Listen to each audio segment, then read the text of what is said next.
The United States, and pretty much every state within it, has set ambitious goals for postsecondary attainment. Those targets will be impossible to meet unless American colleges, and quite likely other providers of education and training as well, do a much better job serving the tens of millions of adults who lack a credential after high school, who are disproportionately economically disadvantaged, and likelier than other Americans to be members of underrepresented minority groups. In this episode of The Key, we explore the landscape of current and prospective adult learners. We talk first with Su Jin Jez, Executive Director of California Competes, whose subtitle, Higher Education for a Strong Economy, more or less explains the group's mission. Jez discusses a recent report from the group that explains why adults often struggle in higher education and what it is about colleges that may deter them. Sadly, I feel like almost everything. Higher ed was really structured to serve students straight out of high school, going to college, going full-time. And like any good bureaucracy, is slow to change.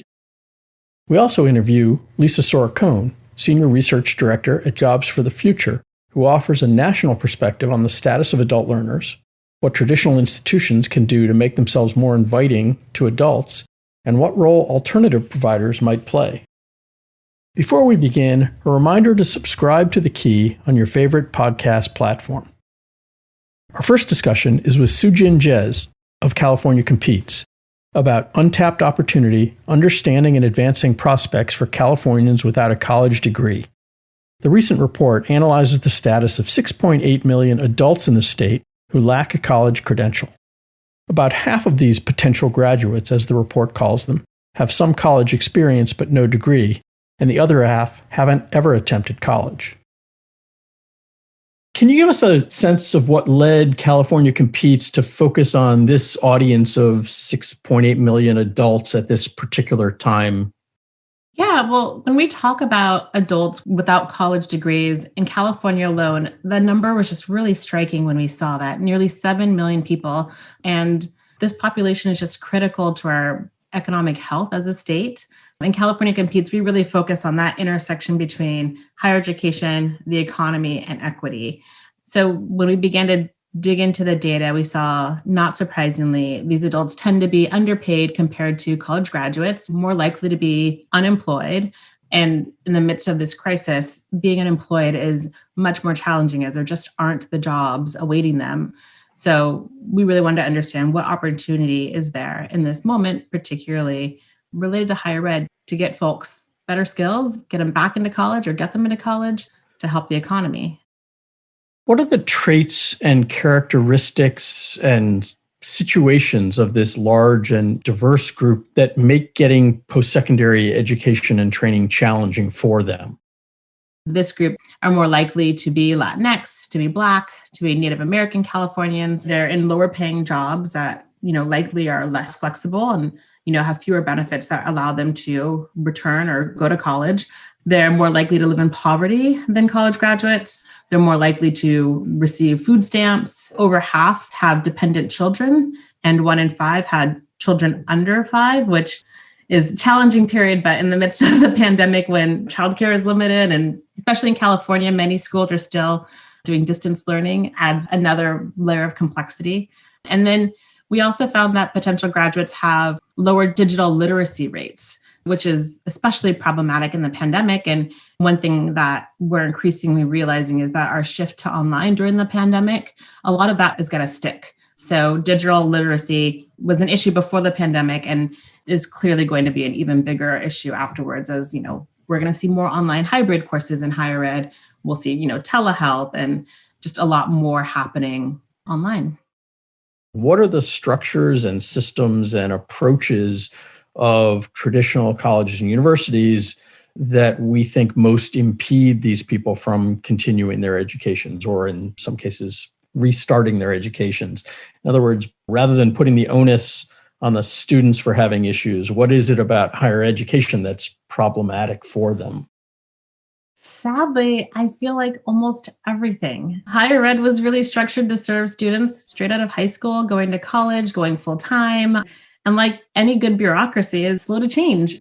From enrollment in the fall, from an application from the previous fall or spring. I mean, that's just a structure that's not great for an older student. And I will say lots of these things are probably not great for today's students, period, but definitely not for older students. Some institutions allow for spring enrollment. That's a little better, but the institutions that have been more responsive to adults' needs allow enrollment twice a semester or, every few weeks. So that's one example. Think about the core of institutions, the way we think about teaching and learning. So in California, there's been a growing awareness and interest around credit for prior learning, a recognition that people can do collegiate level learning outside of a accredited post-secondary institution. And I think about my dad was in the Air Force for 20 years. And when he retired, he brought his many credits or certificates that he had earned through Air Force University or various Air Force trainings to his local community college. And they requested a number of things that he did not have access to get that credit. It's decades later, but we still have a long ways to go. And the community colleges are just beginning to really focus on this. Financial aid, as another example, California is fantastic because it has a very robust state financial aid system, but that financial aid system prioritizes students straight out of high school or within 1 year of high school. And otherwise, you have to compete for a small pot of state financial aid. Recent changes to the Pell Grant, extending sort of the number of years you can get the Pell Grant, clearly will likely benefit older students because younger ones wouldn't have maxed out their 6-year limit. It was just designed not for this population. California is just considering some changes in the Cal Grant program that would head in the direction, I think, that you're talking about. Can you provide some examples of policy changes sort of at the state/federal level that might better enable this group of prospective graduates to get where we want them to go? So clearly the financial aid reform. Also thinking about right now, low-income students depend on a number of government supports from, in California, CalFresh, our nutritional assistance program, from perhaps supports from workforce development system around job placement. Most students, period, are working. So if there was a way to better connect our fragmented structure of social service programs, that would be one thing. That's one thing that there's a lot of conversation around in California and that we're hoping to move towards is that if we identify you as low income in one system, is there a way to make you automatically eligible for other supports that are using the same criteria? We're seeing a lot of traditional institutions, more than ever before, that are focusing on adult students. It's probably unsurprising that that's coming at a time when populations of traditional age students in many parts of the country are already declining or facing a decline. It's not an easy transition for an institution that has historically focused on traditional age students or residential students to make that pivot. How optimistic are you that the typical traditional institution can make that transition authentically enough to serve adult learners well? It's an open question if an institution can make that transition within itself. I'm hopeful that it's possible. We're partnering with a number of institutions within California to sort of help them think this through and what practices need to shift and what policies need to shift to serve older students better. But I am also aware that a number of institutions have felt like it wasn't possible. So it was just on a webinar and someone from a private nonprofit said they'd try to make this shift and they couldn't, and they had to spin off a separate institution to do the work. And that really struck me because that's tough. In recent years, we've seen the emergence of a lot of alternative providers to traditional institutions, many of which are particularly focused on adult and working learners. We've seen online institutions offering degrees and certificates, boot camps, employers themselves offering credentials, to name just a few. How do you and California Competes view this broader collection of institutions, not just accredited colleges, being part of the mix needed to meet the needs of this large group of potential graduates? As an organization, California Competes is really focused on improving models within higher education to better serve the needs of students, including adult students. As an individual, I don't think having many options is a bad thing. And I also feel like a great thing about markets is that we get to sort of see what works. And of course, the market's not perfect. So I think there's just a lot of experimentation. And as a researcher, we'll see what serves whom. So I think there's excitement around that. I do think, though, traditional higher ed needs to serve this population and probably also these other entities. But the bachelor's degree, the returns to that are growing. And our state's economy is demanding more of them. And so at the very least, we have to figure that out because we can't just send everyone to boot camps and hope that that's going to work. There's a lot of conversation in Washington and elsewhere about encouraging the creation of more short-term, non-degree credentials and changing federal policy to better enable students to use Pell Grants, for instance, to pursue those kinds of credentials. Do you think that would help this population? California competes. We also do care about sub-baccalaureate credentials, the associate's degree and certificates. We have been thinking a lot about what's the role of short-term credentials and stackable credentials. We have shied away from recommending that as a path, largely because we have yet to see it really work out equitably. And California, frankly, is struggling around transfer, like the pathway that has existed for decades. And so a little part of me is like, oh, let's not create something even more complicated and intersegmental to tackle that. Previous research seems like when you stack them, Black and Latinx students do the short-term credential and white and Asian students do the long-term credential. All that to say, I think it's still sort of in our like parking lot of possibilities, I should say. We're not opposed to, but we think that there are more promising ways to get there. And my gut is we still have shortages of jobs that need a bachelor's degree or more. And we still aren't doing a great job in making that access equitable. So a part of me feels like, let's have that conversation when you can't. After you fix this other problem. Yeah. Does the work you're doing in this space and the discussions you're seeing unfold in California and nationally about this adult learner population now leave you more optimistic than you were before that colleges and employers and governments can figure out better ways to serve them well? Yes. I feel like a lot more conversation around this population. When you say some college and degree, they know what you're talking about. Our governor in California has prioritized this population. It also does really help that there are a number of private institutions, private nonprofit institutions now that are doing this work. Another thing that, the state has done is it has said, you've got to have some good outcomes. And I think one thing that the state could also make clear is that those outcomes include adults. Because right now, there are questions that I've heard from leaders around, does my self-support program, like my college of continuing ed or extension program or whatever, do those degrees count towards this degree completion goal that I have? Or, my non-credit students that are getting awards, do those students count? So it's like, if we can get clarity around, like, those are your students.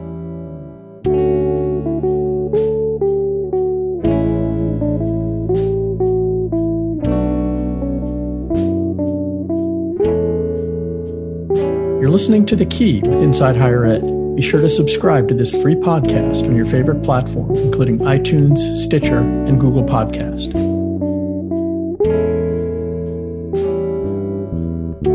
Our next guest is Lisa Soricone, Senior Research Director at Jobs for the Future, which focuses on reshaping the workforce and education systems to promote meaningful and equitable economic advancement. A lot of her work focuses on adult and low-income students.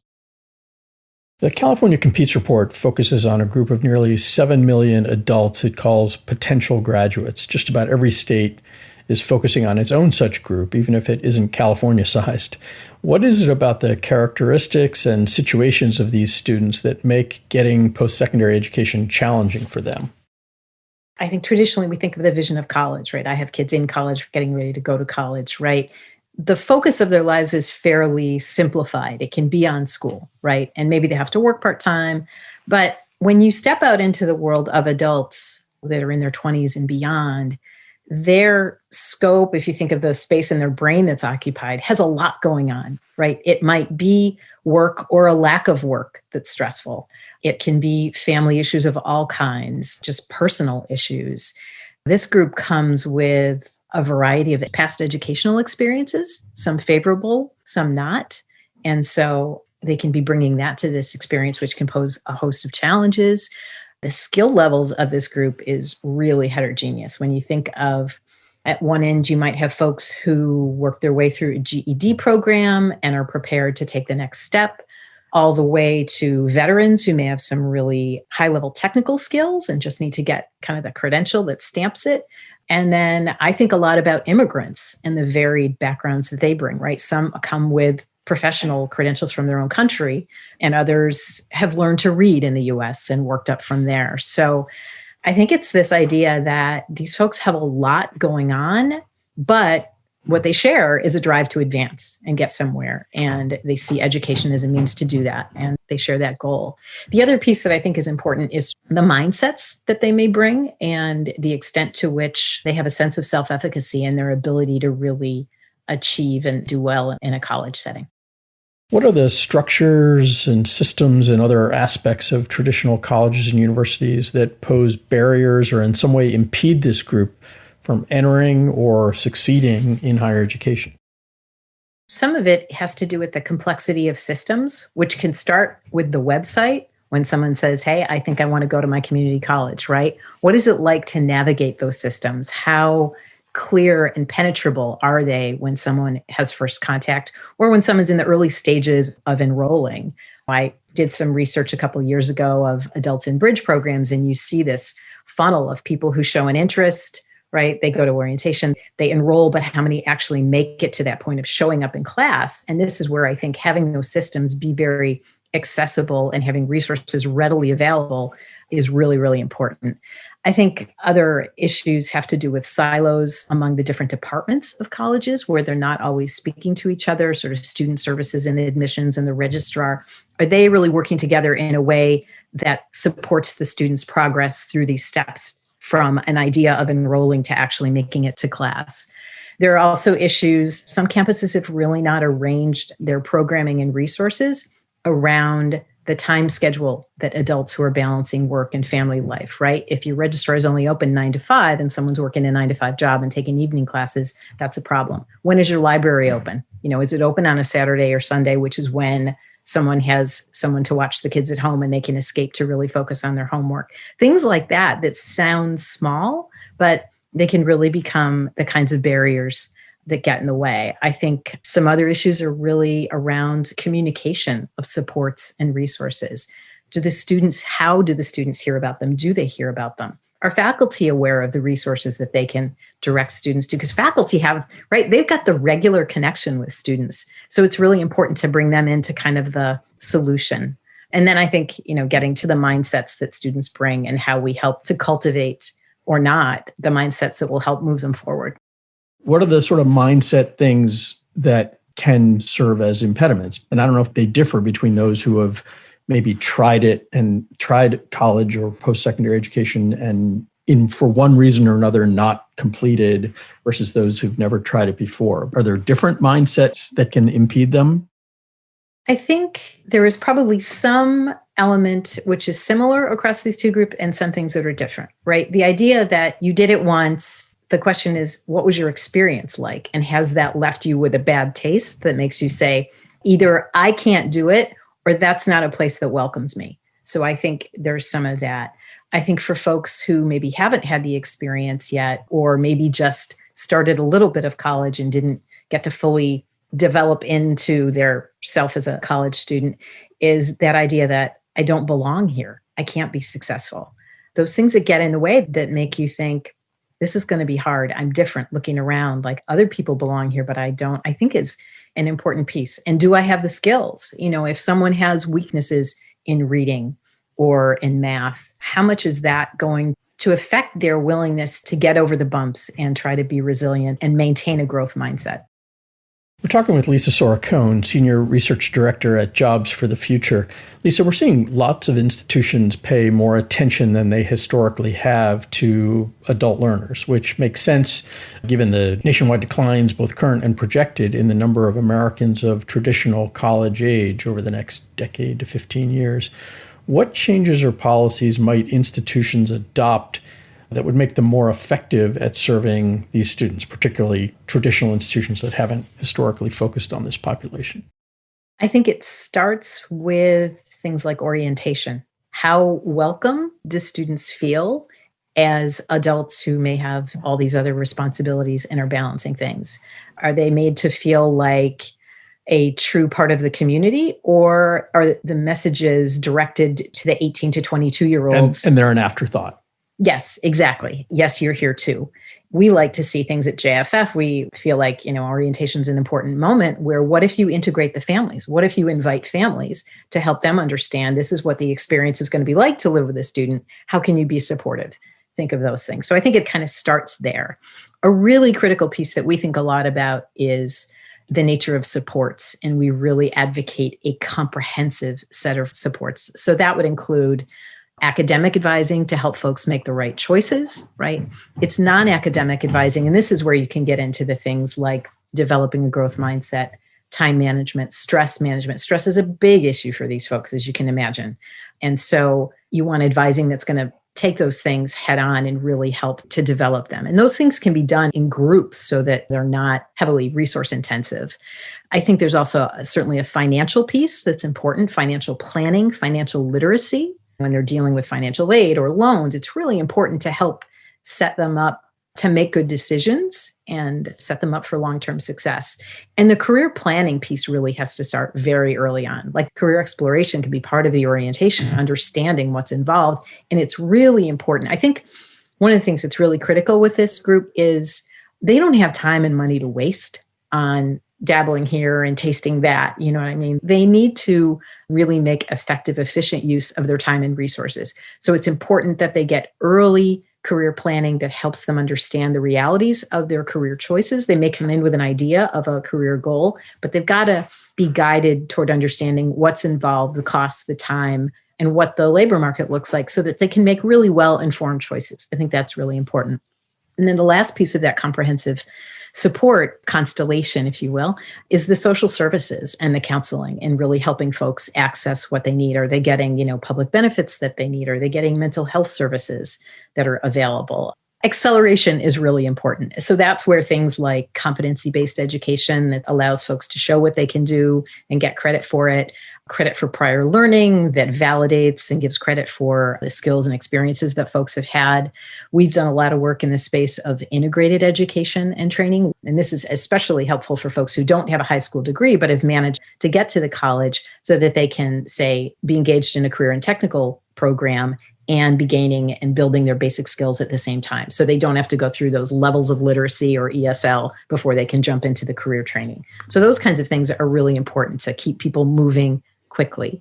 And then we're really big advocates of earn and learn models, things like apprenticeships, paid internships, because even if someone has had a work life, if they've come to college, they're trying to make a career transition. And how do they get that experience and opportunities to really understand the realities of the workplace and make sure that things are a right fit? For this kind of population, the opportunity cost of not working to pursue some of these activities is too high. So we need to have paid experiences. Other things that folks can do is explore opportunities for co-location. What if the career center is on the campus? Or if you can have childcare centers that are accessible there, benefits offices, all of those kinds of things that support the student. If they can be in close proximity, that increases the likelihood of students accessing them and those things really being able to be a support driving their participation.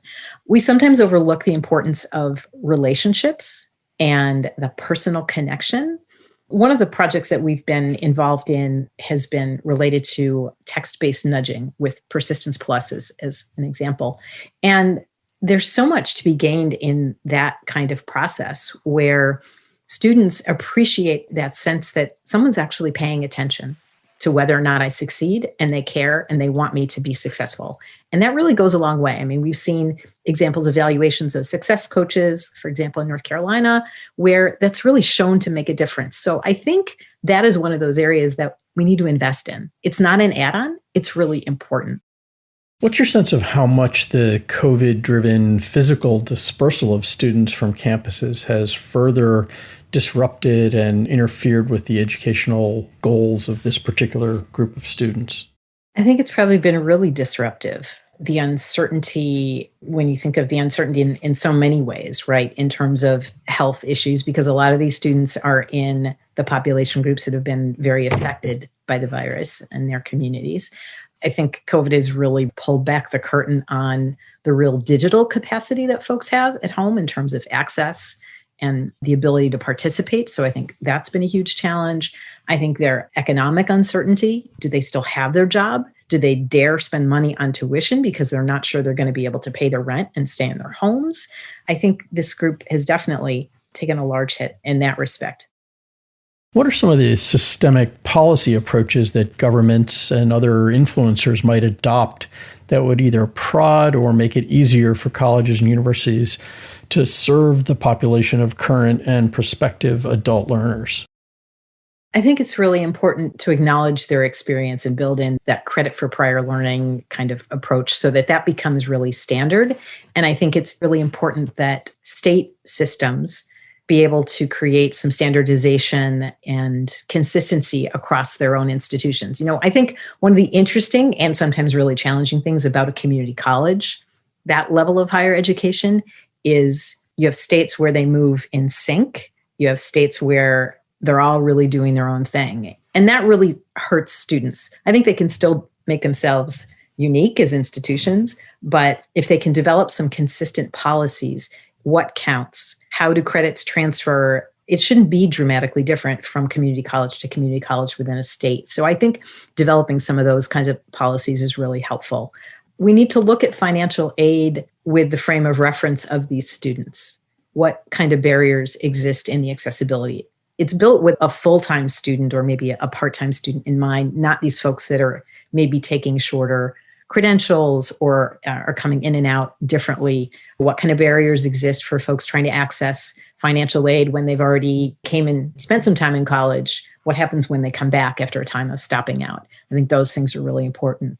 There's one particular area I think needs more attention, and that is ability to benefit, which allows adults who don't have a high school degree but who are coming to community college and are ready for that work to be able to access the Pell funds through that.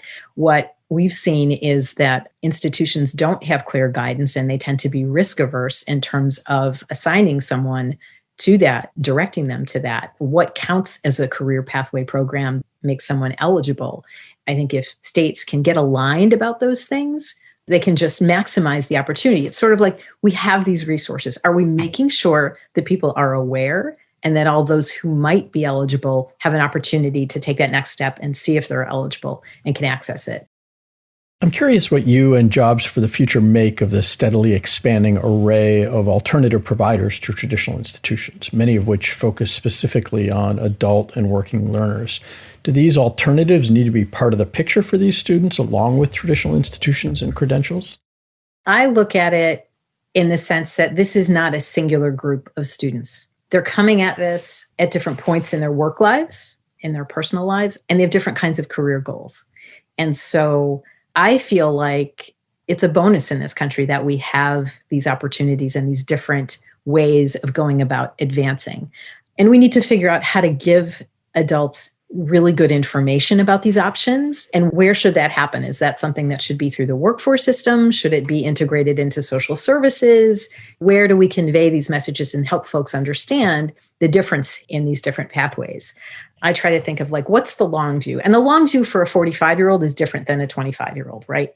And so my concern with some of these short-term things is it may be giving them technical skills, but to what degree is it helping them develop the lifelong learning skills that they're going to need to keep moving? And some folks may be at a point where they just want that next rung. They're good, give them some stability, and they're fine. But there may be other folks who really want to keep moving and have dreams for themselves, which they should be able to pursue. You talked about giving adults good information about the many options they have so they can make good choices. We have kind of a messy ecosystem of entities, from government agencies that are at least partially responsible for making sure this group has access to education and training, plus the institutions and other providers and employers.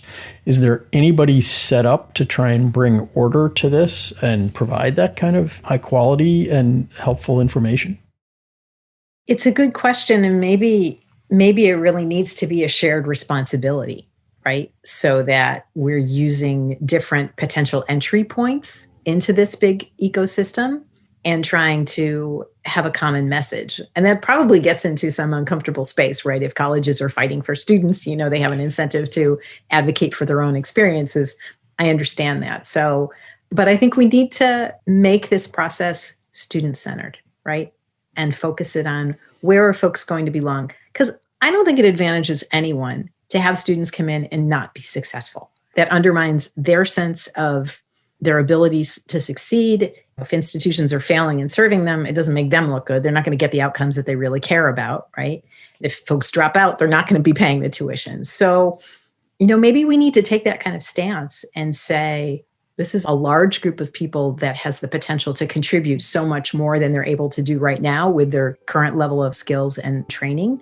How do we help them make the right choices for them that will, I think, still in turn benefit the provider side and ultimately the labor market? Thanks to Su Jin Jez of California Competes and Lisa Soricone of Jobs for the Future for their insights and analysis about the status of adult students. Higher education has to figure out better ways to educate this population for all sorts of reasons. The economy needs it, it's the right thing to do for educational equity, and many colleges and universities will struggle to enroll enough students of traditional age given the demographic cliff that awaits.